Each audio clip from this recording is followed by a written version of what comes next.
제가 오늘 학교에서 오늘 출연하기 위해서 쭉 이제 검토를 해보니까 해경 해체가 지금 논란이 돼 있더라고요. 굉장히요. 인터넷상에서도 뭐 들끓고 있는데 저는 대통령이 이게 해경 해체가 아까 앵커께서는 면피용이라고 말씀하셨는데 그건 아닌 것 같고 해경이 문제가 많았잖아요. 뭐 그 신고받고도 뭐 잘못하고 초동대처 잘못해가지고 그 300명 죽은 게 사실 해경의 책임이 크거든요.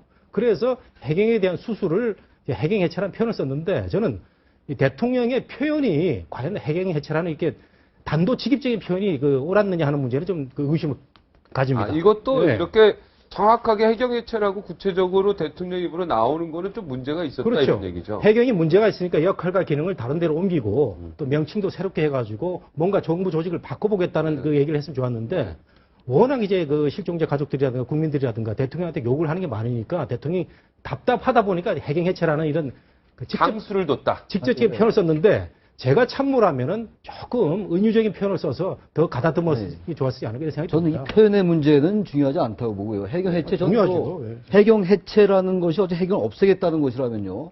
그게 본질입니다. 근데 중요한 건 이런 거라고 봐요, 전. 해경 해체를 되게 이제 충격요법이다라는 말씀 많이 하고 있지 않습니까? 사실, 언론을 통해서 많이 지적되고 국민들에게 지적되는 것 중에 하나가 해경을 해체에 가까울 정도 혁신해야 된다는 얘기 많이 나왔어요. 해체를 해야 된다는 얘기는 아니었습니다만. 근데 문제는 이겁니다. 이게 해경 해체라는 게 정부조직법을 개정해야 되는 거 아닙니까?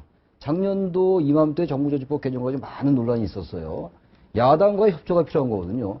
야당과의 협조라는 것은 지금 특검이라든지 특별법 이런 것도 야당과 협조가 이루어지겠죠? 초당 참여를 한다고 했으니. 그러나 지금 해경 해체는 야당도 좀 충격적으로 받아들인 상황이기 때문에 바로 이런 부분들을 야당과 미리 상의했어야 되는 것이 아니라는 그런 생각이 들어요. 저는 해경 해체가 바르다, 맞다라는 차원 떠나가지고 굳이 얘기한다면 1996년도에 해경이 외청을 갔던 거 아닙니까? 네. 1993년도 서해 폐료 사건이 있었고. 다시 이제 96년 이전의 조직 체계로 가는 거 아니냐. 가는 건데 그것도 해경이 만들어진 게 이제 서해 폐료 폐료 때문에 만들어졌고, 때문에 그다음 다시 만들어졌다가 다시 세월호 사건으로 그러니까 다시 또 해경이 외청으로 없어지는 갔던 이유가 있을 거예요, 해경이. 네. 그런 것들에 대한 면밀한 검토가 경찰청 이루어졌던 하나로 것인지. 갔죠. 네. 그렇죠?